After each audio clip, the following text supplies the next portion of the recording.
Assalamualaikum warahmatullahi wabarakatuh. Selamat siang, salam sejahtera bagi kita semua. Pertama-tama, marilah kita panjatkan puja dan puji syukur atas kehadiran Tuhan Yang Maha Esa, yang dimana berkat hidayah serta rahmat dari Tuhan Yang Maha Esa, kita bisa berkumpul di sini untuk mengikuti kegiatan yang sangat penting, yakni sosialisasi anti perundungan di era yang sangat cepat ketika modern saat ini. Kita hidup di era digital yang serba cepat dan terbuka. Akan tetapi perkembangan ini juga membawa tantangan, yakni salah satunya adalah bentuk perundungan yang kini tidak hanya terjadi secara fisik, akan tetapi terjadi di dunia maya. Contohnya seperti sosial media ataupun platform-platform lain yang bisa dibuat untuk pelaku-pelaku perundungan saat ini. Nah, oleh karena itu teman-teman, mari kita bersama-sama mengenali, mencegah, dan menangani perundungan itu agar tercipta lingkungan yang nyaman, aman, dan juga sehat untuk kita semua. Untuk definisi dan bentuk-bentuk perundungan tersendiri, yakni ada perundungan tradisional atau berarti perundungan yang berbentuk fisik, verbal, dan juga sosial. Untuk perundungan modern sendiri ada yakni melalui media sosial atau yang biasa kita medsos, chat, atau media game online, kita bisa seperti itu. Untuk contohnya seperti menyebarkan foto aib atau meme, dan juga mungkin lewat komentar, doxing, atau membocorkan data pribadi. Untuk dampak perundungan tersendiri, yakni korbannya akan mengalami stres, trauma, menurunnya prestasi, depresi, sungguh miris sekali. Untuk pelakunya, yakni bisa dikenai sanksi hukum dan sosial. Lingkungan akan menjadi tidak aman dan juga penuh tekanan. Peran teknologi dalam perundungan sendiri ada beberapa, yakni kemudahan akses membuat perundungan lebih cepat dan menyebar, seperti cyberbullying yang sudah kita bahas di awal tadi.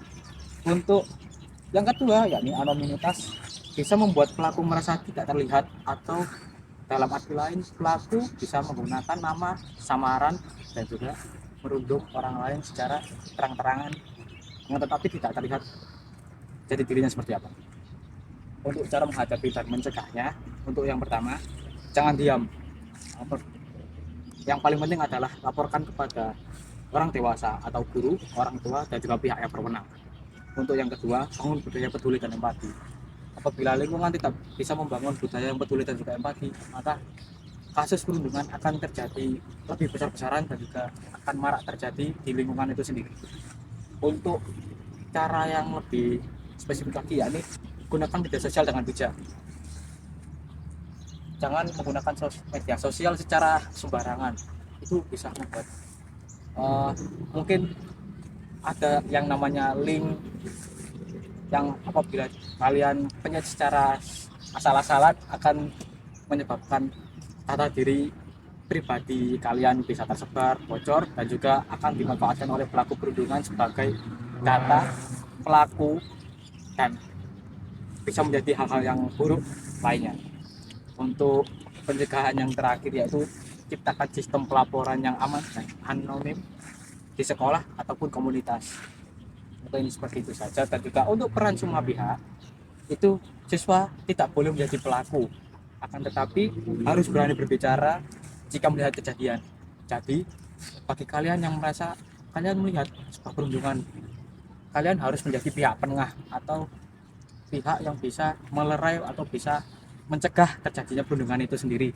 Untuk guru atau orang tua menjadi tempat yang aman untuk bersosialisasi atau bercerita, yang dimana akan diberi solusi ataupun hal-hal baik yang lain, atau seperti motivasi supaya tidak mengakhiri hidup, ataupun motivasi yang lain agar tetap semangat walaupun menjalani perundungan yang sungguh berat.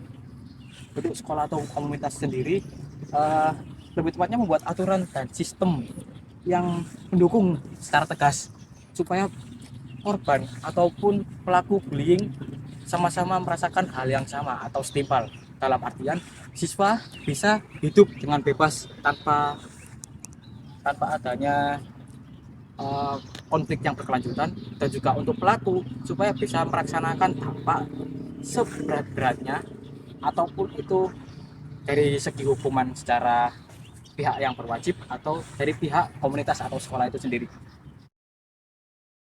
Di sini saya sebagai melanjutkan sebagai materi kedua yang tadi melanjutkan apa ya, rekan saya yang pertama tadi. Sepanjang tahun 2024 ini Indonesia itu mengalami lonjakan signifikan dalam hal kasus kekerasan di lingkungan pendidikan. Nah, termasuk salah satunya itu di lingkungan perundungan atau yang kita kenal bullying. Nah, data dari Jaringan Pemantau Pendidikan Indonesia atau singkat dengan JPPI mencatat 573 kasus kekerasan di lingkungan pendidikan di Indonesia.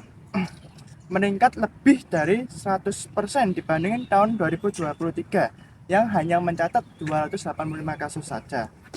Nah, statistik kasus kekerasan di lingkungan pendidikan ini meliputi total kasus 573 kasus yang diantara jenis kekerasannya itu ada kekerasan seksual sebesar 42%, bullying sebesar 31%, dan kekerasan psikis sebesar 11%, kekerasan fisik sebesar 10%, dan kebijakan diskriminatif sebesar 6%. Nah, untuk pelakunya sendiri itu melingkupi guru 43,9%, peserta didik 13,6%, tenaga kependidikan 2,5%. Lainnya itu ada termasuk petugas keamanan, orang tua, senior, geng sekolah, dan masyarakat yang jumlah lainnya itu mencatat 39,8%. Nah, diantara itu ada pun data dari korban yang mengalami bullying itu, yaitu kekerasan seksual itu meliputi mayoritas perempuan sebesar 97% dan sisanya laki-laki yang hanya sebesar 3%. Nah, untuk apa ya, penyumbang kasus bullying ini mayoritas terdapat pada di Pulau Jawa saja, yaitu hanya Jawa Timur, Jawa Barat, Banten, Jawa Tengah, dan Jakarta. Yang masing-masing Jawa Timur itu 81 kasus, Jawa Barat itu 56 kasus, Jawa Tengah itu 45 kasus, Banten 32 kasus, dan Jakarta 30 kasus. Nah, kasus perundungan yang menonjol itu salah satunya adalah insiden di Binus School Serpong, Tangerang.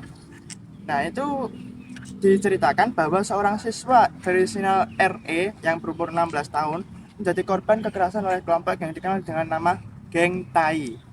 Nah, kasus ini terungkap pada April 2024 lalu dan melibatkan 12 tersangka, termasuk diantaranya 4 orang dewasa dan 8 anak berkonflik dengan hukum. Korban mengalami trauma tentu saja, yaitu mengalami kekerasan selama hampir setahun, termasuk pengeroyokan dan pelecehan di toilet sekolah. Tak terbayangkan memang. Adapun upaya penanggulangan yang dilakukan oleh pemerintah setempat, yaitu pemerintah telah mengeluarkan peraturan Menteri Pendidikan, Kebudayaan, Ristek dan Teknologi Permendikbudristek yaitu nomor 46 tahun 2023 tentang pencegahan dan penanganan kekerasan di lingkungan sekolah.